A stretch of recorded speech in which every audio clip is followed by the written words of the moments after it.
Are you always coming up with ideas? Do you marvel at successful business owners? Do you hate being told what to do? Ever take things apart just to see how they work? Are you a dreamer? If you've answered yes to any of these questions, this podcast is for you. Welcome to the Entrepreneurial Enclave with Kevin Wortham, the podcast that focuses on building, maintaining, pivoting, planning, and investing in you, the entrepreneur. But first, a word from our sponsor. Pro Tapes and Specialties is the world leader in tape manufacturing and specialty conversion with over 40 years of experience. In addition to our pro brand of high-quality specialty adhesive tapes, we provide contract converting services that help improve your profitability, streamline your supply chain, and reduce inventory cost. We offer the most complete range of converting capabilities in the industry, such as cloth tape, double-coated tape, specialty tape, paper tape, masking tape, vinyl tape, carton sealing tape, adhesive transfer tape, duct tape, foam tape, electrical tape, filament tape, foil tape, reflective tape. And the tape just keeps on rolling. Visit us online today at www.protapes.com or call us at 800-345-0234. Pro Tapes, it's just how we roll. Welcome to another fantastic episode of the Entrepreneurial Enclave, Life's Coming Attraction. I am your host, Kevin Wortham. So I've got my dear friend, my mentee, former MOB student, Jada, on the line. How are you, Jada? I'm good. How are you doing? I am doing well. So I hear and I understand that you're nervous, and nervous is good. We're going to go nice and slow, and we're going to start from the beginning, right? Okay? Okay. All right. So when did we meet through the Minding Our Business program? I want to say when I was in about the 5th or 6th grade, so probably 2011. Okay. And so, and help me out, because, I'm a little older now. Which school were you in when we met? I went to Village Charter. Wow, Village Charter. Wow. And so I came and did a presentation to you guys, or how did that start? Because I can't recall that. I think my mom might have saw it on a website. I don't think you ever visited Village before. I'm not really sure how I found out about the program, but I think my mom saw it and signed me up. Okay, because I want to say briefly, we did have some programming there. Yes, thank you.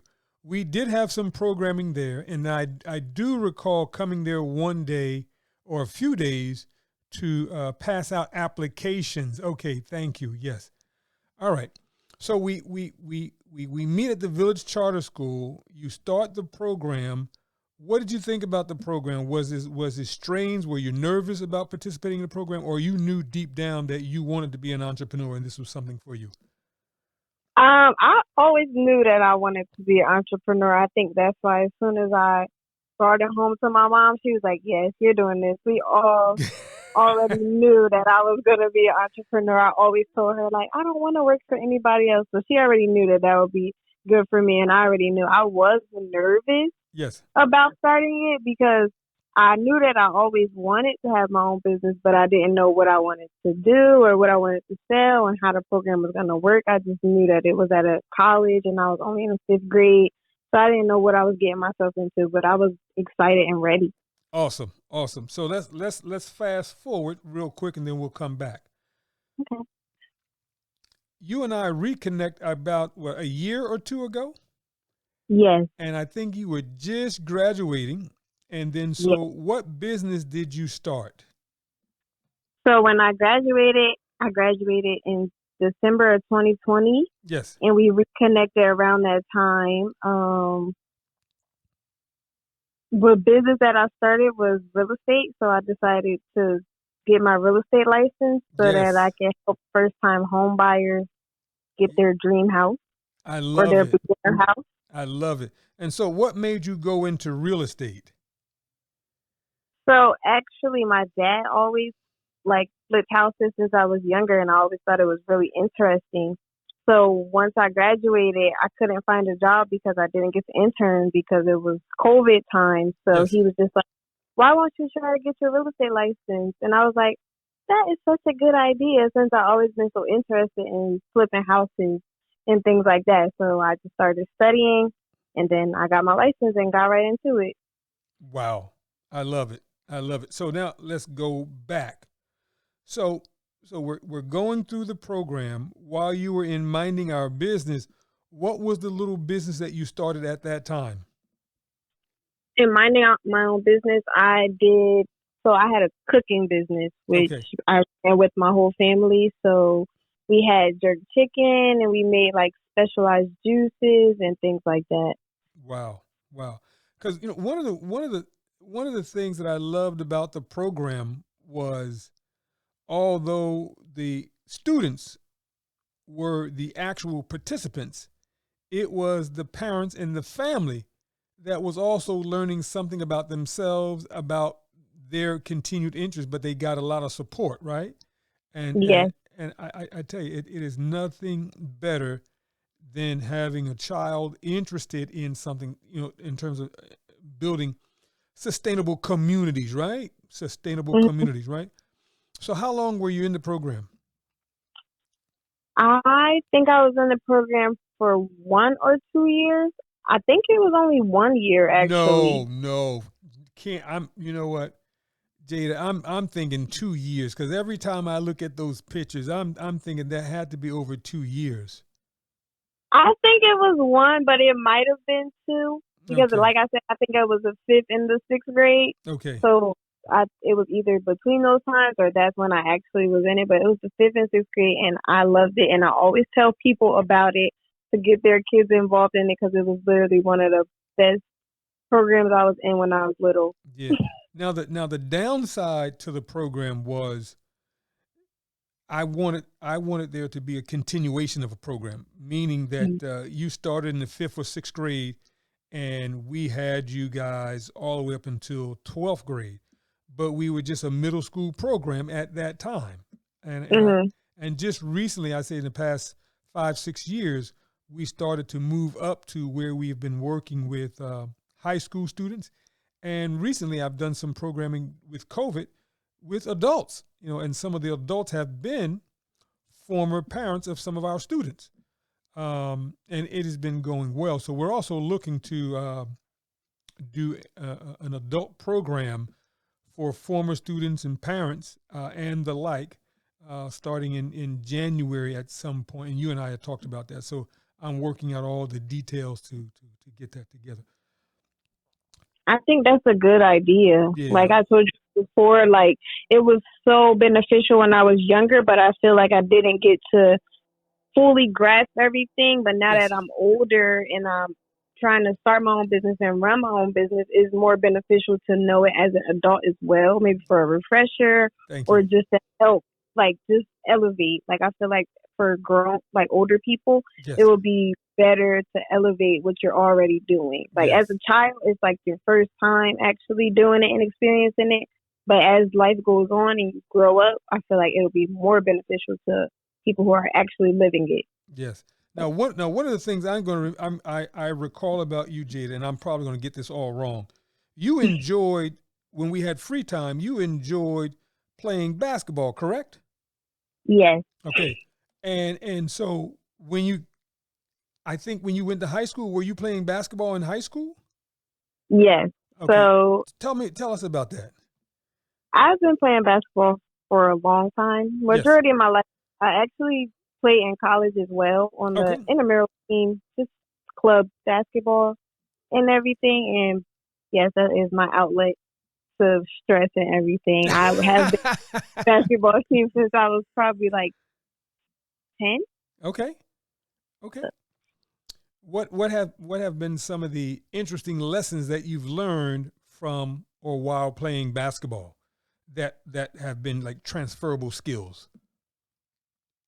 I would say like consistency. Like Okay. in order to get good at something, you have to keep practicing and showing up for practices and everything that goes along with it. Like you're not just gonna wake up and be good. And I learned that in the adult world and in my business as well, Yes. because it comes with time. So you Yes. just have to keep practicing, stay consistent, and work on your craft, and then it'll grow Okay. as time goes on. So now, which high school did you go to, Jada? I went to Allentown High School, Okay. And then from Allentown, which university did you go to? Which college? then University, One more time. Stockton University. Yes. And so why did you choose Stockton? I chose Stockton. I actually got into every school that I applied to. Okay. But when I went to go visit Stockton, I don't know, it just felt like home. I Oh, would say, like, the campus was beautiful. Everybody was so inviting, yes. and I liked the environment that was there, and the program that I applied to was very like good. Yes. So that's kind of what got me into choosing that school. What was your attended major when you were at Stockton? Business management. Okay. Okay. So you wanted to go business management route to like undergird this whole entrepreneurial journey that you were going to undertake. Yes. Okay, I love it. I love it. I love it. I'm gonna say we. So we graduate, and then your first thing is I'm coming back home. I'm going to try to find a job, or I'm going into my first venture. What are you thinking at that time? So when I graduated, it was COVID. Yes. So everything was shut down. So Okay. I already wasn't able to intern. So I didn't really know what I wanted to do once I graduated. So Yes. it was like I was just looking for jobs just to get experience. And every job that I was applying to, you need experience, experience, experience. Yes. So I was starting to get a little like overwhelmed and kind of just feeling like discouraged, I would say, because I just went to college for 4 years and now I can't find a job. Yes. So that's when I started. And I'm just like, maybe I should do something that will actually serve me purpose years from now. Like, yeah, I can get a job, work a 9 to 5 for forever. And then after that, then what? So I kind of decided to just take a leap of faith and take a real estate test. Yes, I love it. Now, here's the interesting thing that we are noticing in hindsight of COVID, right? Mhm. That has been and it still continues to be like a realignment of everything, right? And I've noticed that during that period there have been more people of color, particularly people of color that are African American women starting businesses.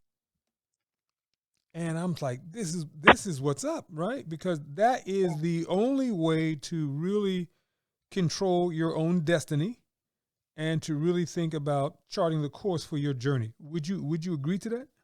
Yes, I definitely agree. And I love to see it. I love to work with Black women in business. It doesn't have to be real estate. I love to collab Yes. with women in business.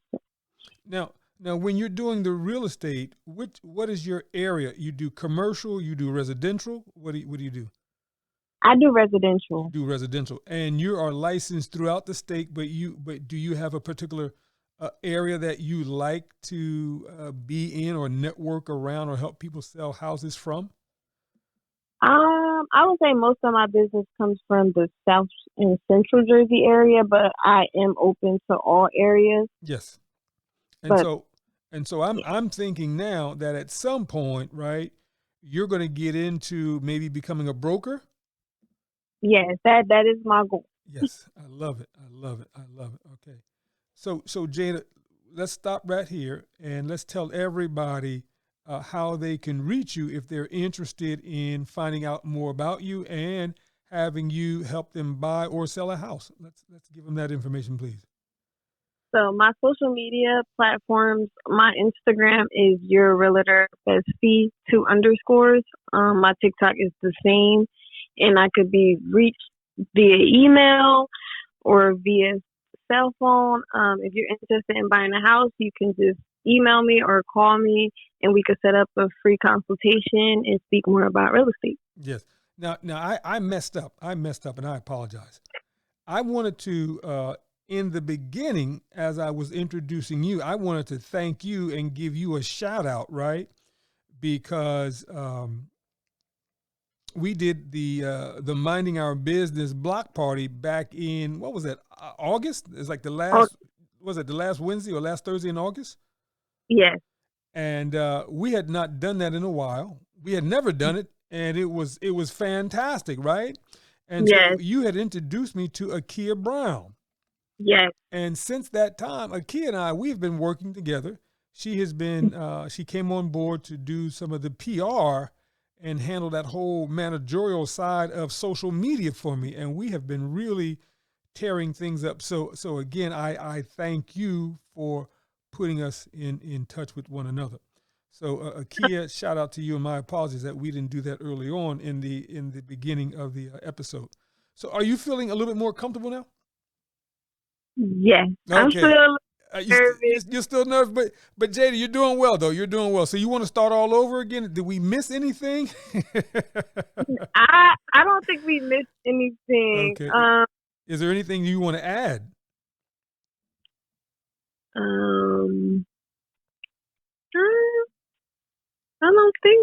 I don't know. I don't think so. Okay. Well, is there any other questions you have for me? Listen, I've got tons of questions for you. You know how we talk. All right, here we go. So now that you've got your real estate license, now that you've done all that you've done thus far, right? Any regrets in your young life? Is there anything that you would have done differently? That's a good question. I don't like to say that I have regrets. Like everything that happens for a reason. I'm a firm believer in that. Yes. So no, I won't say that I have any regrets. Sometimes people ask me like, do I think college was worth it? Yes. I will say, I'm like, yes, for the experience, but when you're trying to run your business, it's not needed. Okay. But yes, I still went to college, but I don't think it's a regret. I think it is necessary, and I don't have any regrets. Okay, good. Now, what advice would you give to someone that is thinking about a career or journey around entrepreneurship? What advice would you give someone? Be patient. Okay. Do your research. Yes. Make sure that you understand that you can't do everything on your own. So sometimes you do need help. Yes. Don't be afraid to ask for help. Never give up. Yes. And so you taking this entrepreneurial journey, what have you learned about yourself, Jada? Because first of all, before you answer that, I am so impressed with you, and I'm so excited that you and I get to have conversations like this, not necessarily on the podcast, but when we talk offline. And let me also share this with you. One of the things that it was like a love-hate relationship. One of the things I loved about MOB was I'm meeting young folks, right? But the other part that I hated was that we could not continue that relationship into the high school years, right? Because, man, can you imagine how impactful it would have been if we would have taken a young person like yourself, 5th or 6th grade, and had access to them all the way through their high school years? Can you imagine how powerful that would be? And wow. I'm sorry. Go ahead. I feel like that would have been so helpful. Yes. That would have been so helpful because when I was in high school, the only thing they focused us on was going to college. Yes. So I feel like if I would have had something, which I took business classes in high school, but I feel like if we would have had still the continuation of minding our own business, it would have been more effective. So I would have been able to maybe take more marketing classes to help me expand my business. Yeah. For me, that was the only downside. And I think now, if we were to come back out with the MOB 2.0, that's what we would do. And again, in full disclosure, I'm not even sure now if I'm interested in working with the middle school students. I would probably have to bring on someone to kind of handle that part for me, right? because I just don't have the patience anymore for young people like in 5th or 6th grade, right? I don't think I can keep up with them, right? I And know you say that all the time, and I think that I know what you're saying, that the attention span is shorter and they don't listen. But it was so helpful for me. Like, I really think that you should do it starting at 5th grade. no, I mean, I think that we're gonna look at that, right? But I certainly will not be at the forefront. I will have to bring on someone like you that says, Mr. Kevin, I really want to work with 6th graders. I have the patience, I have the aptitude, and I want to make a difference. I want to be impactful in their lives. I'll say, listen, go for it. I'll support you, because I would love. I don't want to be remiss in not working with that body of student. But in terms of me doing the day to day, just don't have the patience, right? And I think the reach that we would have to have in order to reach them, I don't even know if I have the ability to do that. That's all. But I know with the high school students, right? Oh my God! And you guys who are coming back from college and now looking to have families or started families of your own, that is right in my wheelhouse, right? I love that part. But go ahead. I'm sorry. Jada, I'm sorry. Go ahead. I think that it will be helpful for younger students, but like you're saying, if you think that the high school students are more aware of what it is to run a business and you feel like they are more developed, maybe it should be like just a regular after school class for the Yeah. younger kids and then a full course for the older kids. Like, just so the younger kids can see if that's something that they're actually interested in. Very true. Yes. I love So it. just like a test run, something that's not gonna take too much of their time. They have shorter attention spans. Yeah, right. But the other thing too, though, is as a result of COVID and as a result of the podcast, right? I've been getting a lot of interest from not just Trenton or Mercer County, but from around the country. So and it's always been my hope and desire to put, MOB on a national, regional map, so to speak, to kind of say that, what we do or what we did here, kids are the same, right? We could do the same in any part of the country. And so that would be my next goal, to try to move in that direction as well. And that's the ultimate goal. Yeah. Now let me. I'm sorry. Go ahead, sorry. Jay. You're going to say something. So many people wait until they're older to start a business, but if they had a program like Minding Our Own Business or something, it would be so much easier for them to find their success at younger ages. Yes. Like, I see people who just starting their careers at not careers, but their businesses at 50. Just imagine if they would have had your program at 11. They probably would have started 20 years earlier. Well, here's the other thing too. And I've always said this in class. The reason why I like working with younger folks is that they have less responsibilities. So they can really hone in and spend time, right, working on their business, working on their craft. And let's be real about it, right? No business is going to start off and be an absolute success. So if you do have failure, the failure in a kid business is relatively small versus the failure one might experience as an adult, right? Mm-hmm. And I think that, and then we're also seeing with Generation Zers, right, if that's what they're called, they are automatically stepping out there with the mindset that they don't want to work for anybody. So I think if we were to do the research, you're going to find that the number of businesses being started is going to be substantially higher with Generation Zers, and also that of Black women. Because anytime you turn on social media now, right, Black women are really at the forefront of changing the entrepreneurial landscape. And then also at Generation Zers, because again, they grew up with this level of independence, and most of their businesses are being born out of social media. So they already know how to attract their audience because they are comfortable with social media. So that's where I see it. And I've got to do the research to kind of prove that point. But just but just what I'm seeing anecdotally on Facebook, on social media, what I'm hearing on the news, or what I'm reading in the newspapers. That's where there are the two highest levels of entrepreneurial growth. Mhm. Yeah. Yes. So now, would you consider yourself a Generation Zer?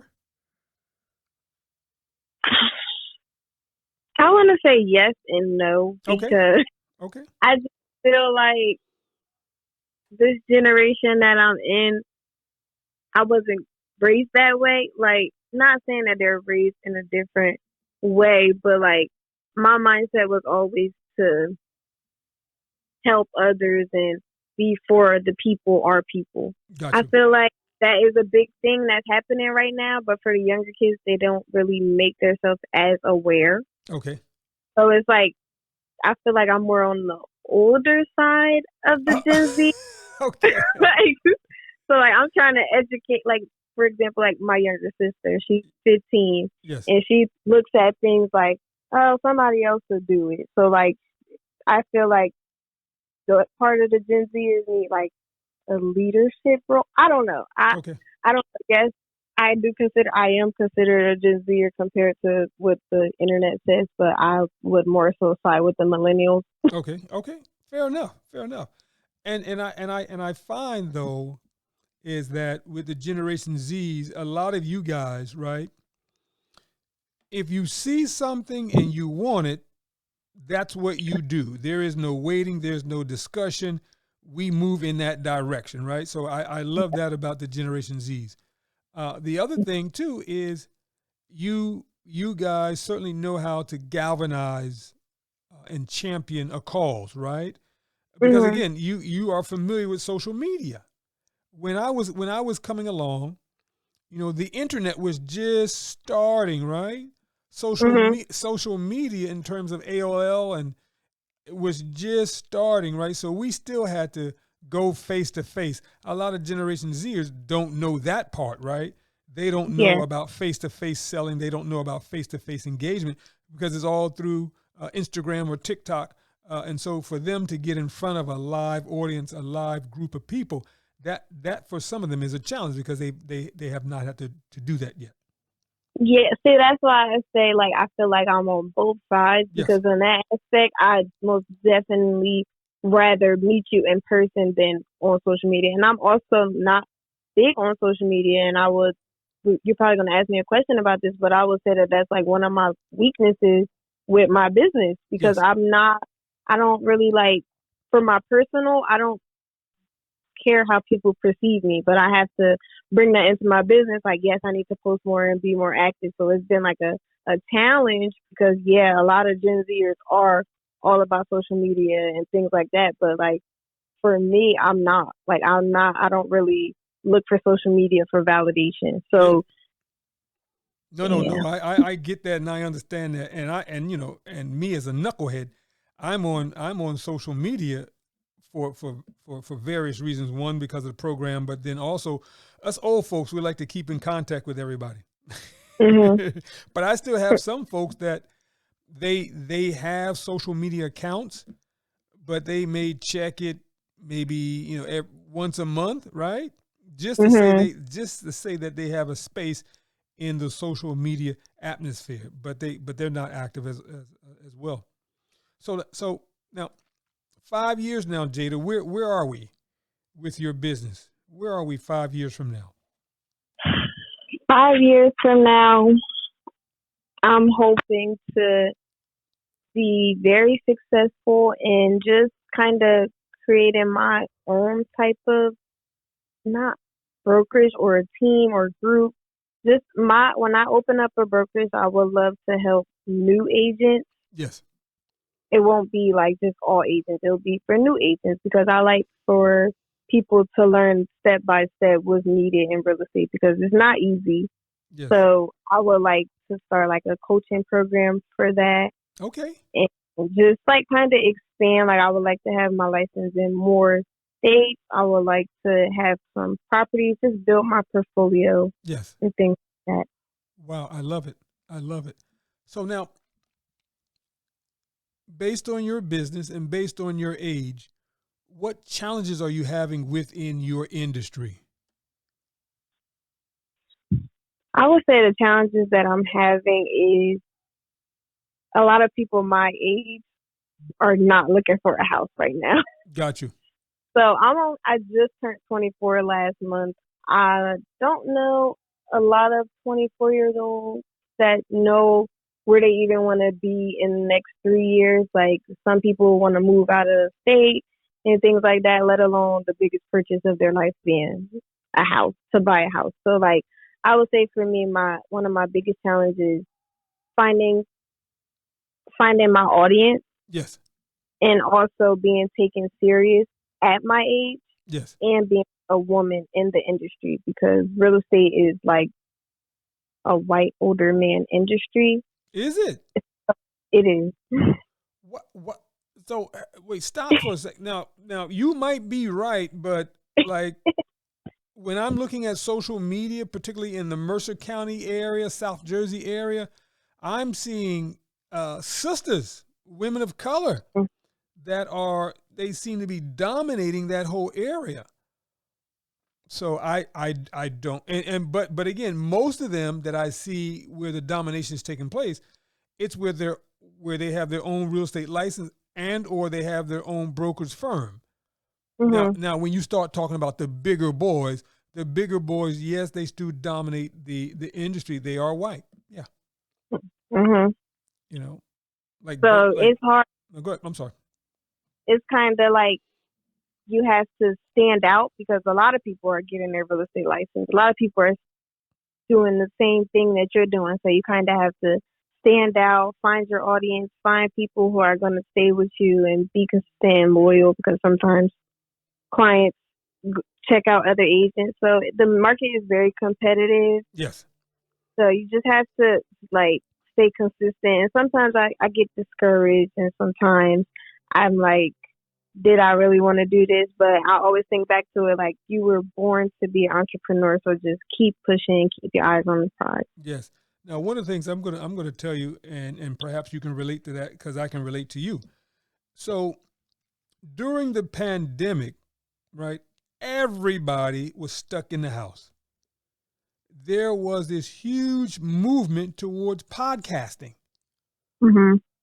I mean, man, it like blew up overnight. So there was always the beginners that was doing podcasting, but for the average man or woman, podcasting just went to another level. And so like you, I had to ask myself, man, I'm jumping into some deep waters.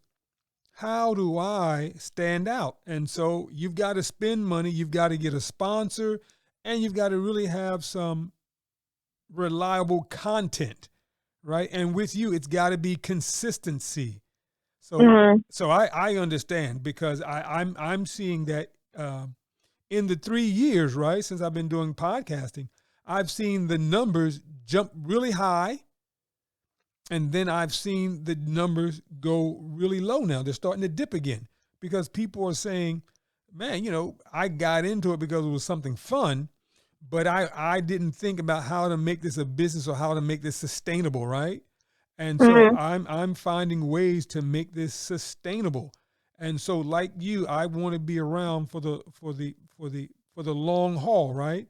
And I'm also realizing that this is another extension of entrepreneurship in terms of teaching and training and allowing that whole training methodology to continue. So I understand. Mm-hmm. So I think it is hard, and I feel like sometimes people think that it's going to be overnight success. So you just have to keep pushing your content, keep being seen, like we spoke about earlier. Everybody's on social media. Somebody's going to see it, and I learned this from a kid actually. Once you keep posting, they're going to start liking and coming around. So you just have to keep showing your face and keep being seen and just keep being consistent. Absolutely. I love it. So now I don't want to keep you too long because I know that you are a busy woman, but is there anything that you would share that you found to be encouraging and motivational in your life as you've been in your journey?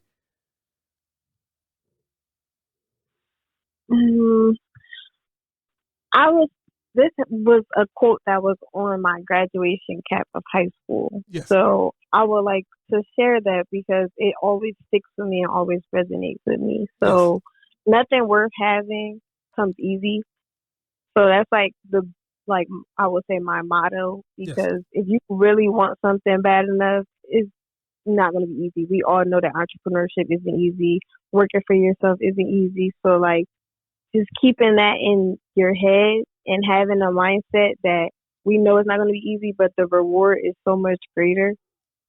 I would say like that's something that I would like to implement to everybody. And I love it. Yeah. Now, how do you stay focused and positive?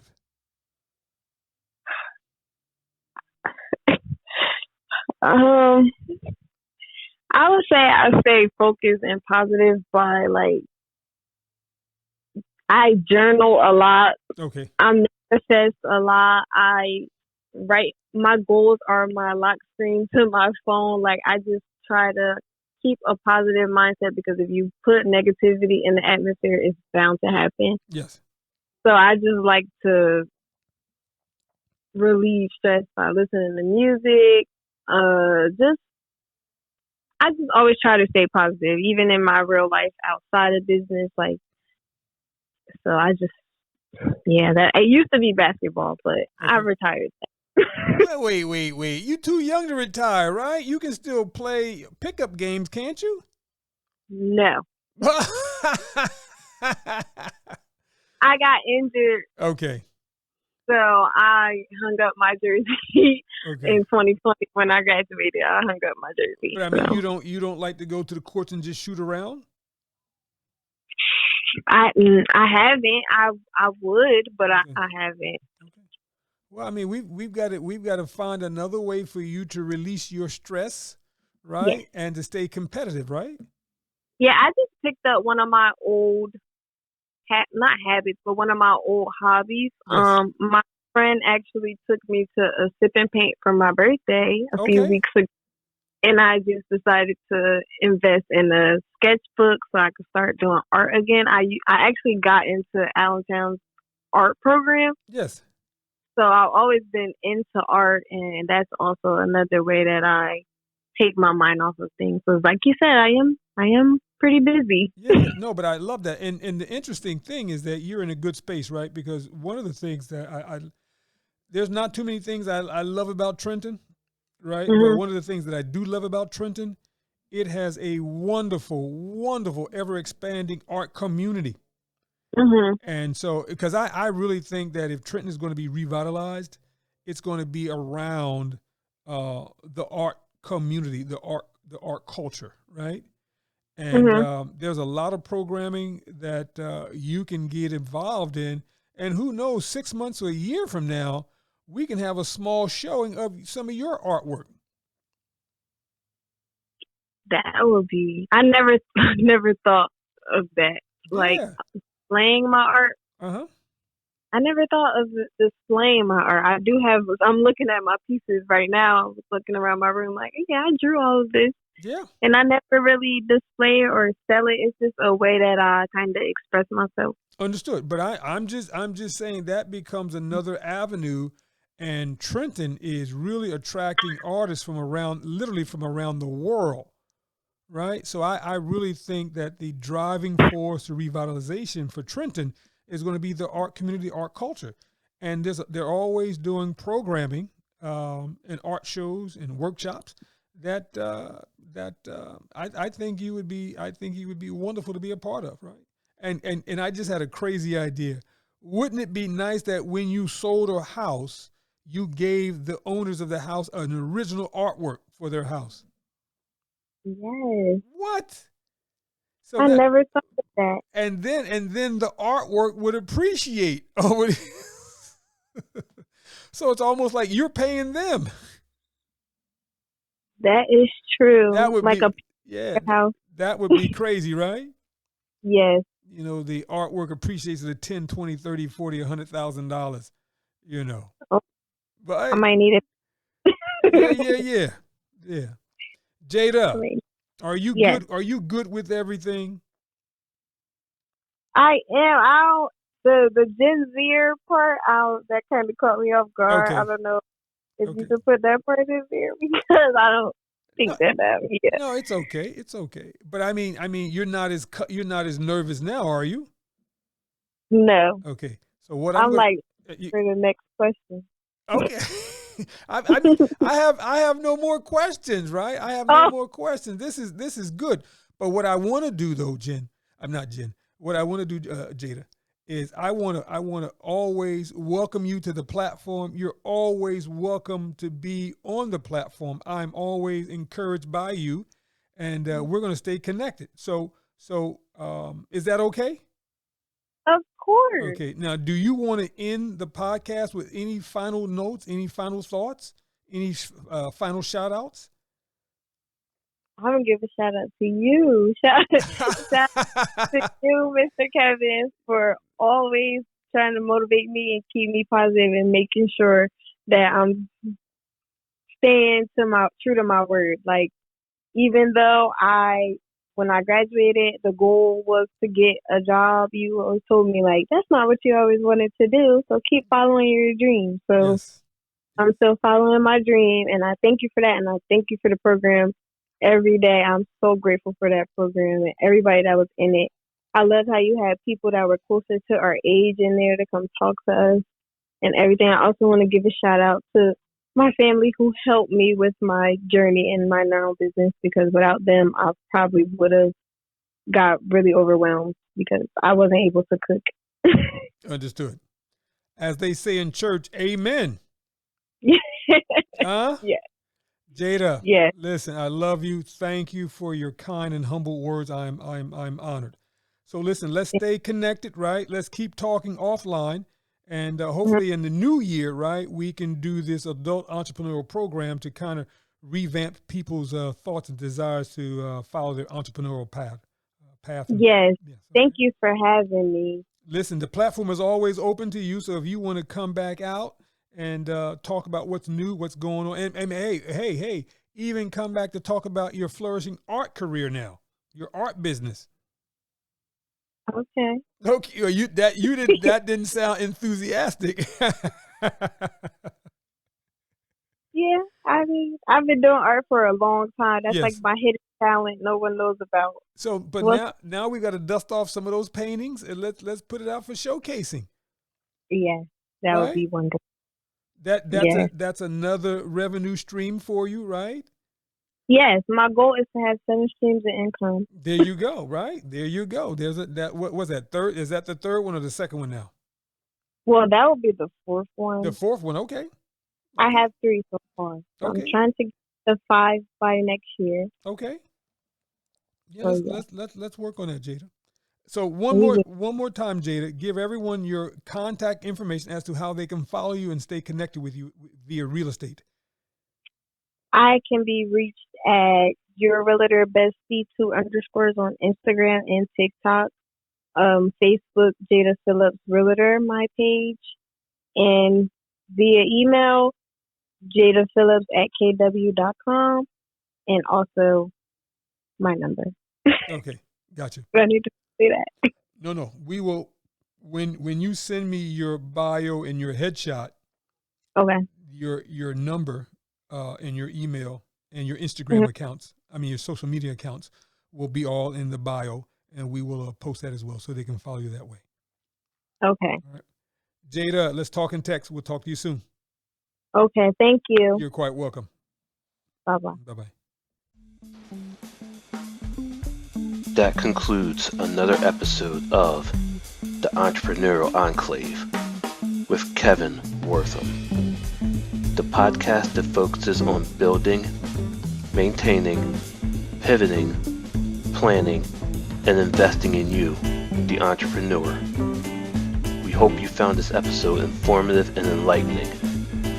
If you have any questions or comments about any of our episodes, please call 609-731-9311 or email kevin@minding-our-business.com. We look forward to joining us for our next one. Until next time.